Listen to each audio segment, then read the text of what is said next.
The Janha Show. I'm your host, Mrs. Janha.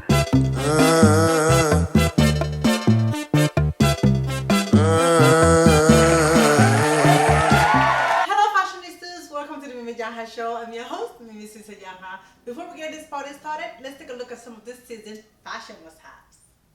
Enjoy.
Welcome back. If you're tuning in, welcome to the Mimi Janha Show. I'm your host, Mrs. Janha. I hope you enjoy some of this season fashion must-have. Make sure you have a thing or two somewhere in your closet because you know it's all about being fashion forward. Anyways, moving on. If you're tuning in, welcome to Mimi Janha Show. I'm your host, Mrs. Janha. Welcome to the 101 segment of the show. This is one of my favorite segments of the show. It's just something about the segment that makes me just want to, bust in tears sometimes, laugh out loud sometimes, just it's just so amazing to me that by talking to people you just realize what you all have in common, which is the struggle in life and day-to-day activities that we all go through. Well, anyways, on this segment today we've been so lucky to have a sit down with a veteran. I call him a veteran because this man is an epidemic of black men history in the United States of America. I mean, he's been through it all. He witnessed the 60 movements with Dr. Martin Luther King, and being a young man during those time of, I don't know if you all know the whole entire 60 movements in America, which was so epic, of the racial discrimination every single day, the black men, the suffering. like this man been through it all, and I've been so honored to have a sit down with him where he just tells us, the connection he had in the past and what he's also doing for his community now in Philadelphia. This man, from all the after all that he's been through and what he's witnessed, and he is also doing an amazing job with his community. Meaning, he is also a counselor for the gangs. Like, I can't even get to it too much. Let's just take a look at our one-on-one with Mr. Micheal Davis. Enjoy. I'm your host, Mrs. Janha. Welcome to another special edition of the One-on-One segment. Today I've been so honored and been so lucky. I'm talking about beyond lucky to have this gentleman on my show today. Mr. Micheal Davis did a lot of community, a lot of things, where he's from, the community that he's from, and of course he's just here to share with us his journey, of course, life, and he has a lot of stories to tell. Of course, the youth that are watching the show. Mr. Micheal Davis.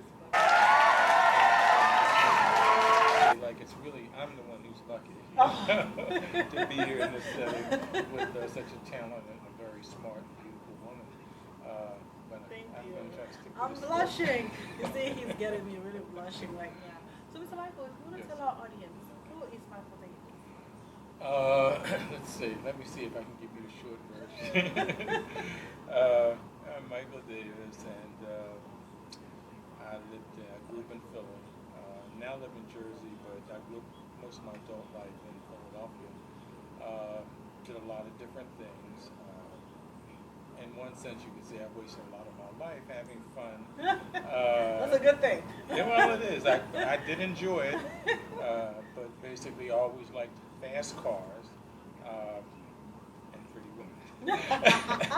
So many of my earlier years were spent kind of chasing both. The cars. I never really went to school to learn about fixing cars, but I liked it, and I would read, and I would find out how to make them go faster. So what I did, I would get a car and take it apart and put it together a little better to make it go faster. Go down to the drag strip, to the racetrack, and race the car. And eventually, I just loved it so much that I started going out, tried to do it professionally. Doing it professionally at that time, you really needed a sponsor because the parts for the car were very expensive. So at that particular time, I wasn't able to really get a sponsor, so I was financing the car, buying the car, doing the work, and racing the car, and working some type of job. But I really enjoyed that lifestyle, and eventually other people said, well, your car runs pretty fast, so can you fix mine? At the time, my father was working at the Navy Yard. He got hurt in an accident, and a settlement came, so what he did was to buy a gas station, which I worked there and my brother worked there. And so several people guys came, and one of their cars worked on, and worked on that. We formed a drag team called Davis Atlantic Drag Team. Oh, so you had like a drag team. Yes, we had a team. So were you guys used to like racing among each other, or? No, we were racing. It was like a big track in New Jersey. There was one in Maryland, and anybody could come, and they have you in a certain classification, so that the cars were kind of equal, and whoever won would, if you ran for trophies, you could do that. I ended up winning like maybe 80 trophies. Oh But my when goodness. you ran professionally, you would win money, and that's what I wanted to do, so that I could do it even more, and I wanted that to really just be my life's work. So tell me, were you guys used to just be on the streets, or you used to be like on a speedway to race? It was both. And you have. And how long ago was this? Uh, When was this? Around what time? This was in the late '60s. Wow. The late '60s, I was doing this. Wow. And I also used to race in the street. We raced in the street. Talk about having a good time. We had a good time. But people would come sometime, a guy would come with his fast car and knock on our door, and we would go out somewhere and find a space and just race. Oh my God, and there were that is certain, so epic. right, there were certain places in Philadelphia where we could go and race, but the cops knew about it, and they would come and they would chase us, and we would run and come back and race again.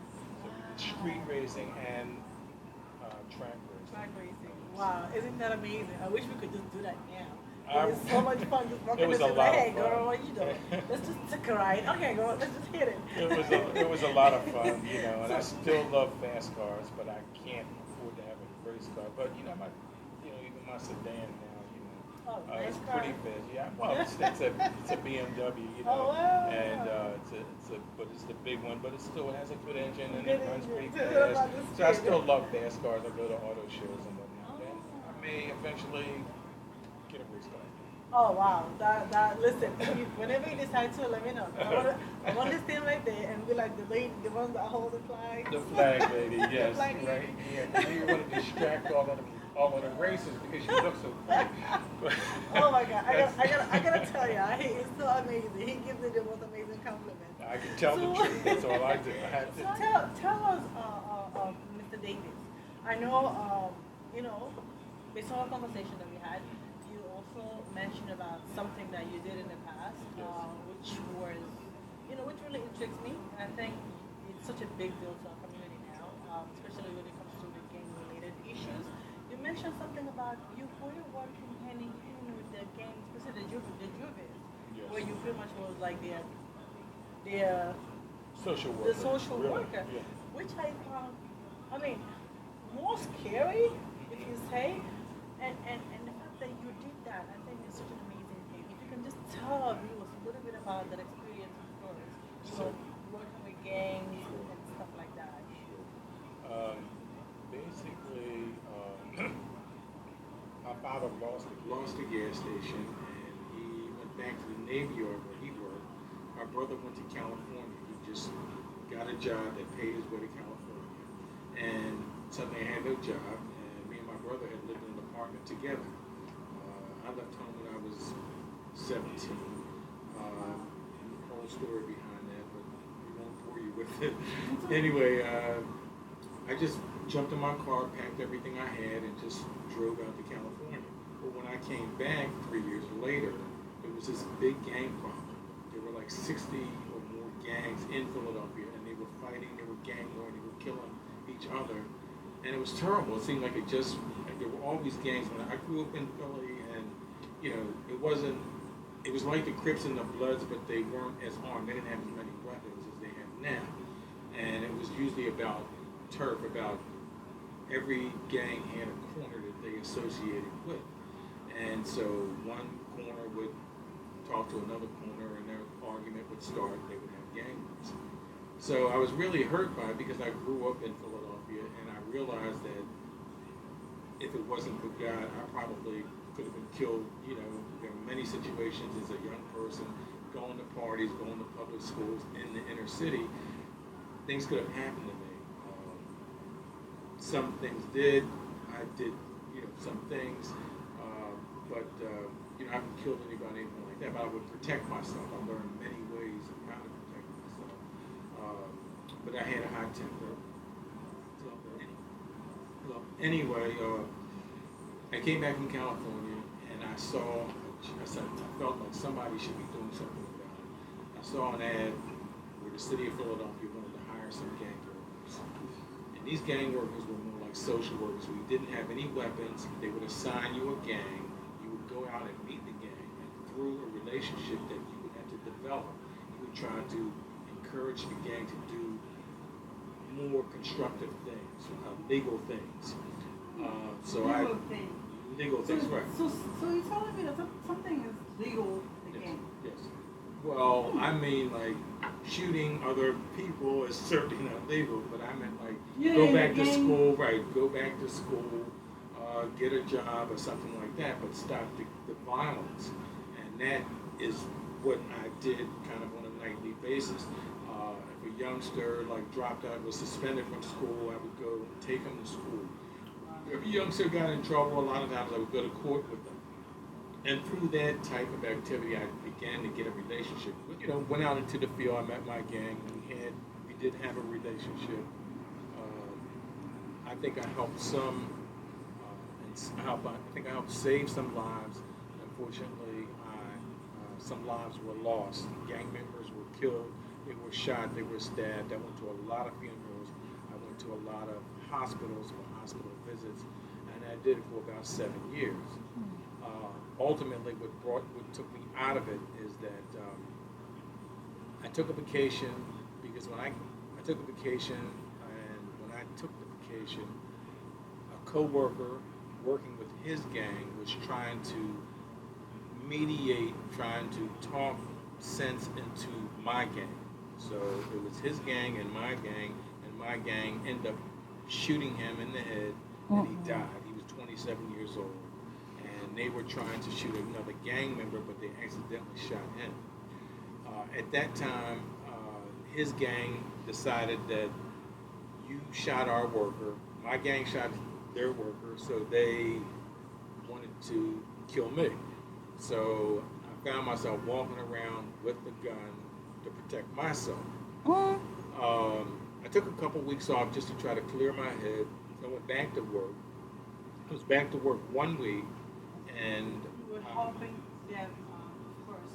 So what is one thing that you can say that was good about you being a social worker, working with all these lost kids? I call them because the gang to me is more of like, kids that are lost.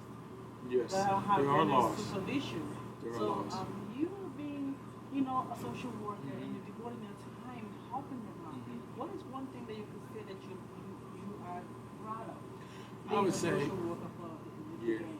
I would say a success piece would be that there was one young person in particular, Mars Gibbons, and he was a young man. He had a lot of talent, and he wanted to get out of the gang. And you can't just get out of the gang.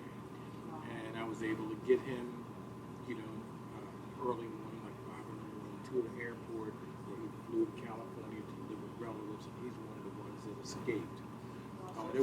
So if they're in the gang, that means they can also still leave the gang, but they have to leave where, for example, if they're in Philly, they can go to California and don't have nothing to do with the gang anymore. Yes. So it's more like an inner city or inner. It's more like an inner city, and that was one of the tragedies about the gang in general. That many they found a sense of family. They didn't have mothers and fathers that had a household and whatnot. They almost lived on the street, or they lived in broken households.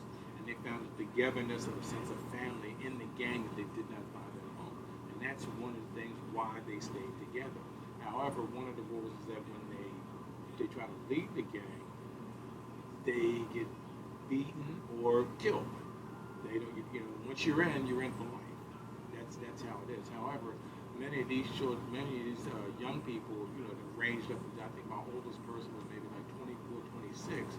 Adult. There wasn't all, it wasn't all. But those young people had lived in the city all their lives, and they'd never even been downtown Philadelphia. They hadn't been out of their community. That's all they knew. And they were, places I took them sometime, they had never been there. It was like a wonderland, and it was in their own city.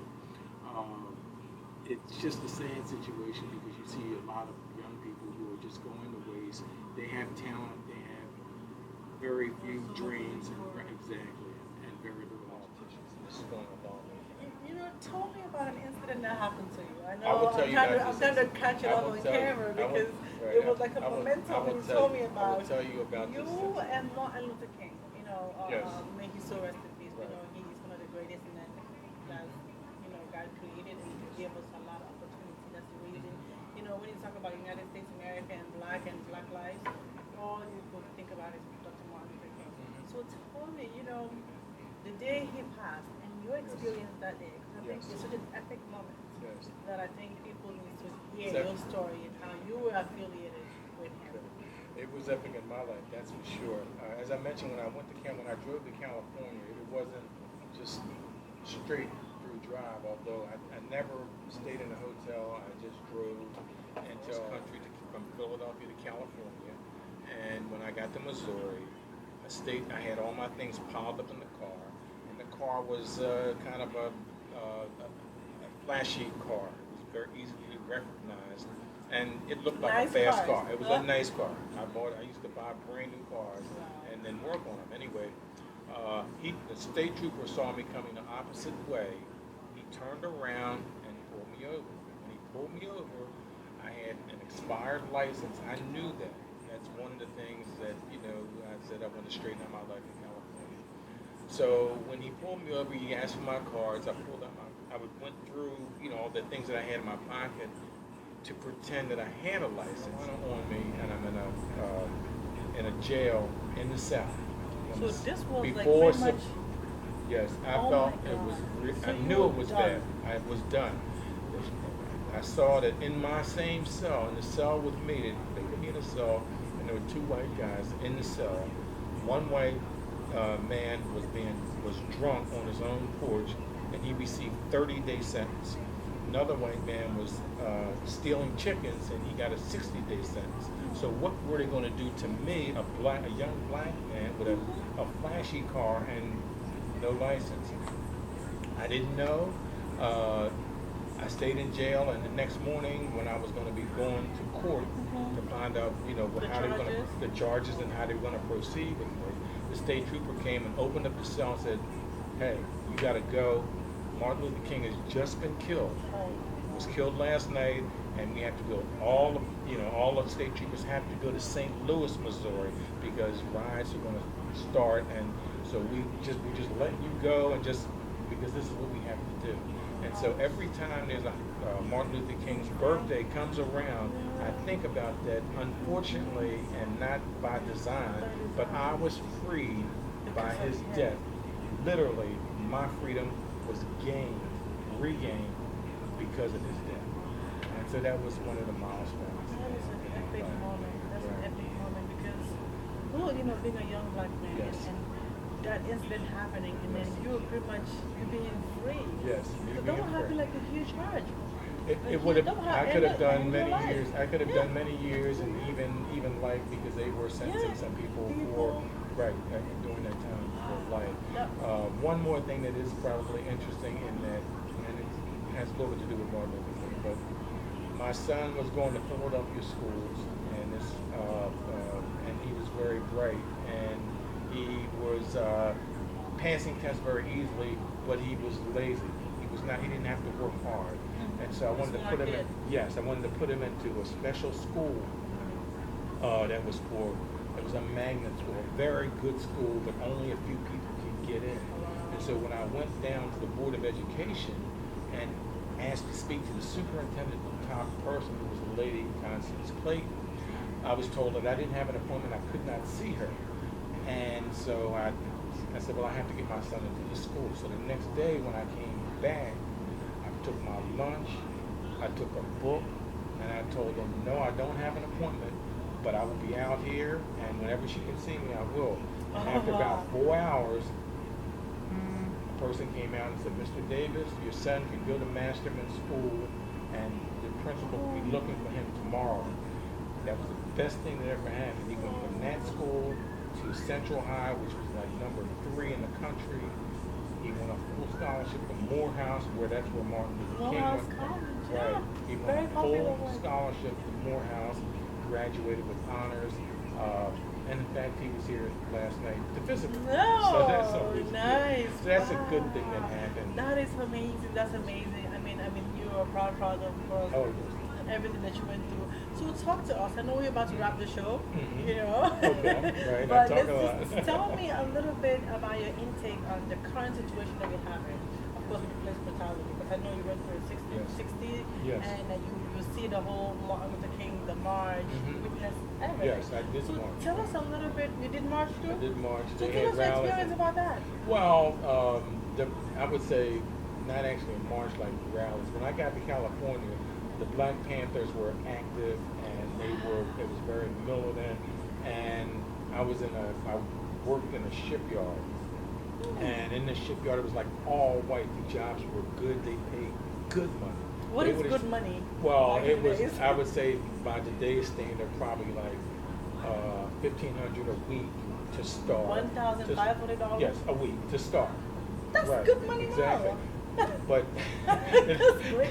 it's That pretty must be good, like, right? okay, that's like you told him you're making $10,000 Well, a week back yeah, in the days, because yes, that's my value. exact. That's what it was. That was what the value would have been Yeah, back now. then. I mean, So tell us your intake now, about everything that's happening yes, in the country now, yes, especially with the Black Lives Matters. yes. What can you tell our viewers out there about Black Lives Matters and your intake about Black Lives Matters and what you think, Black people should do in order to prevent all the craziness that's going on? And I know, you had a son, Yes. I have a son. Mm-hmm. Any kind of advice that you have for the young kids growing up, the young Black men out there that are watching the show today? Yes. Um, what I would say is, first of all, to try to get as much education as possible. That's our segment for today. I just want to personally thank you so much for taking your time and sitting down with us and giving us this amazing life story of yours. And I'm sure the young men that are watching the show and women that are watching the show, I hope you all can learn a thing or two about it. Like he said, education, education, education is the only way, is the only solution out of everything that's going on right now. I want to thank you so much for being on the show. It's such an honor to have you, sir. Thank you. Thank you for having me. I appreciate it. Thank you. Well, for the Mimi Janha show, I'm your host, Mrs. Janha. This brings us to the end of our 101 segment. I said bye. Amazing 101 interview. It was such an honor to have you on set, sir. Thank you so much for your time. I hope you all enjoyed the 101 segment. We'll take a short break and we'll come back. We're about to bring to you the beauty tip of the week. Time for beauty tip of the week. You all know we always have to make sure we bring you all the beauty tip of the week. I know, bring. Anyway, this week's beauty tip is, I ain't throwing shades, I'm just saying, it's all about the lashes. Like, seriously, girls, we all know, everybody want to have the big old puffy eyelashes. When you're talking, people can really see your eyes. You're walking around looking like, I don't even know what kind of blonde china. You know what? I love my girl blonde china. I'm just saying. But please, ladies, let's keep it natural. Because we all know the natural looking eyelashes, the one that you put one by one, is very expensive. So that looks natural, so it's okay. But I'm talking about my $25 eyelashes. The ones that come in 3 to 1. Three lashes combined to one. Those ones, the $25 ones, that's what I'm talking about. Please, ladies, the less the better. I'm so sick and tired of seeing those lashes on your face. Because as soon as I see y'all, it looks big as a $2 bill. So please, if you cannot afford the single one, which is about $100 or more, please do not put those cheap $25 eyelashes on your eyes. It looks fake. It looks so fake. Please, even if you're gonna put it, you know what? Don't even put it on. You know what I mean? Because it's so fake. Everyone knows you put on the cheap eyelashes. I mean, what's the point? I'm just saying. Anyways, that's the beauty tip of the week. I hope you all enjoyed the beauty tip of the week. And please don't shoot me. I'm just a messenger. That brings us to the end of our segment for today. I want to thank you all so much for tuning in and watching another segment of the Mimi Janha Show. I'm your host, Mrs. Janha. For now, I say adios. Bye. See you all soon. Thank you all so much for watching. I could have never done this show without your support, so I thank you all so much from the bottom of my heart. Keep watching. We have more exciting show coming your way. So keep it locked. I'm your girl, Mrs. Janha. For now, I said, deuces.